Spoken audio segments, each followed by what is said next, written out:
আজকে আমরা যে ঘটনাটা নিয়ে কথা বলবো সেটা বেশ অদ্ভুত, মানে একটু গা ছমছমেও। গভীর রাতে একটা ফোন কল, একটা রহস্যময় ফোন কল। হুম। ফোন কল তো আসতেই পারে, কিন্তু এটার মধ্যে বিশেষ কিছু ছিল নিশ্চয়ই। হ্যাঁ, বিশেষ তো বটেই।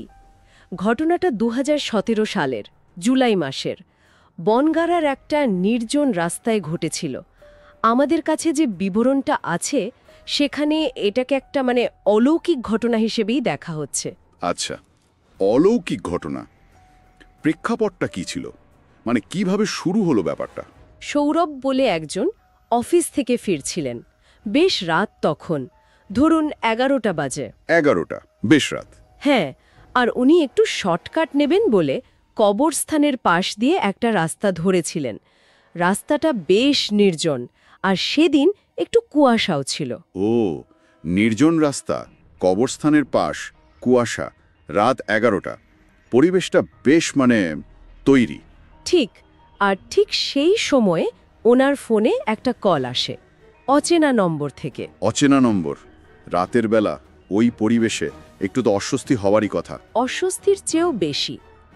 ফোনটা ধরতেই ওপাশ থেকে একজন মহিলার গলা শুনতে পান, কিন্তু গলার স্বরটা কেমন যেন স্বাভাবিক নয়, একটা ঠান্ডা ভাব, যেন প্রতিধ্বনি হচ্ছে। গলার স্বরে অস্বাভাবিকতা। হ্যাঁ, আর যা বলল সেটা আরও অদ্ভুত।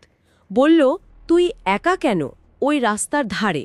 তোদের তো কেউ আর বাড়িতেও নেই। 1 মিনিট, তোদের তো কেউ আর বাড়িতেও নেই? এটা তো বেশ ব্যক্তিগত তথ্য। ঠিক তাই। এটা শোনার পর সৌরভের যা অবস্থা হয়েছিল বুঝতেই পারছেন। ভয়, বিভ্রান্তি। কে ফোন করছে, কিভাবে জানল যে সে একা, বা তার বাড়ির পরিস্থিতি? এখানেই তো ব্যাপারটা সিরিয়াস হয়ে যাচ্ছে। শুধু অচেনা কল নয়, তার সাথে এমন একটা মেসেজ যা ব্যক্তিগত এবং কিছুটা থ্রেটেনিংও মনে হতে পারে। হ্যাঁ, থ্রেটেনিং তো বটেই।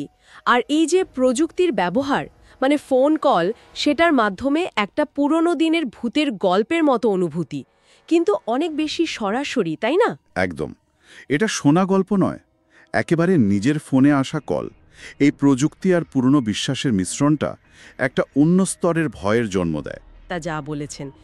সৌরভ তো প্রচণ্ড ভয় পেয়ে ফোনটা কেটেই দেয়, কোনো মতে হাঁপাতে হাঁপাতে বাড়ি ফেরে। স্বাভাবিক, কিন্তু ঘটনাটা কি ওখানেই শেষ? না, শেষ নয়। পরের দিন সকালে উঠে দেখে ওই একই নম্বর থেকে একটা মিসড কল। আবার একই নম্বর থেকে? হ্যাঁ, এবার ওর মনে একটু কৌতূহল হয়, আবার ভয়ও লাগে। কি করবে বুঝতে না পেরে নম্বরটা ইন্টারনেটে সার্চ করে। আচ্ছা, সার্চ করে আর কিছু পাওয়া গেল? এখানেই আসল মোচড়টা।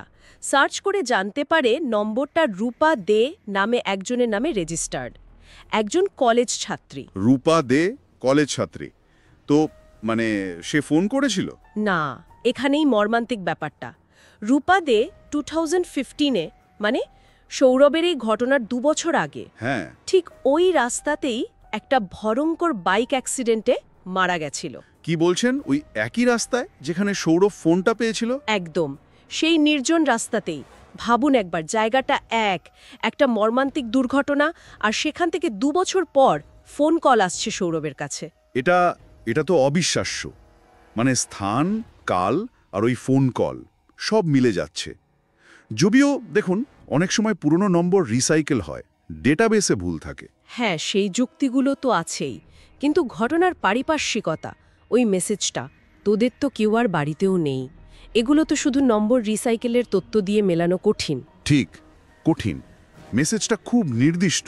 আর সবচেয়ে অদ্ভুত ব্যাপার হলো, এটা একবারের ঘটনা নয়। সৌরভের অভিজ্ঞতা অনুযায়ী তারপর থেকে প্রতি বছর ঠিক ওই দিনটাতেই। প্রতি বছর একই দিনে? হ্যাঁ, প্রায় ওই একই সময়ে রাত 11:40 নাগাদ ওই নম্বর থেকেই ওর ফোনে কল আসে। বলেন কি, প্রতি বছর নিয়ম করে? হ্যাঁ, আর ও এটাও বলেছে যে ট্রু কলারের মতো অ্যাপে নাকি নম্বরটা সার্চ করলে এখনো নাম দেখায় রূপা ডিসিজড। রূপা ডিসিজড ট্রু কলারে?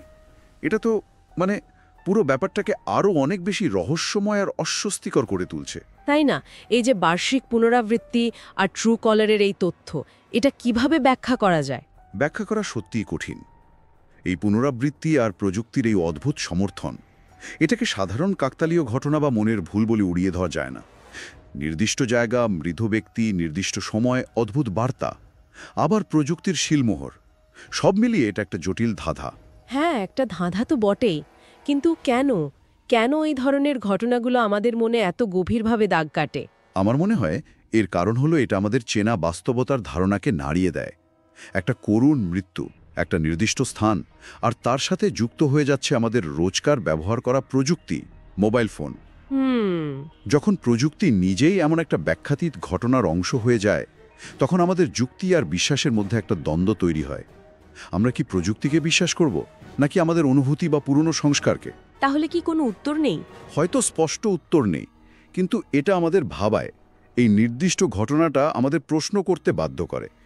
পরিচিত প্রযুক্তি যখন মৃত কারোর সাথে সংযোগের ইঙ্গিত দেয়, সেই অভিজ্ঞতার মুখোমুখি হলে আমাদের মনের ভেতর ঠিক কী চলে?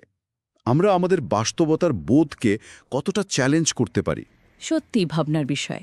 শেষ পর্যন্ত প্রশ্নটা থেকেই যায়, মৃত ব্যক্তির কাছ থেকে ফোন কল পাওয়ার অভিজ্ঞতাটা আসলে ঠিক কেমন হতে পারে?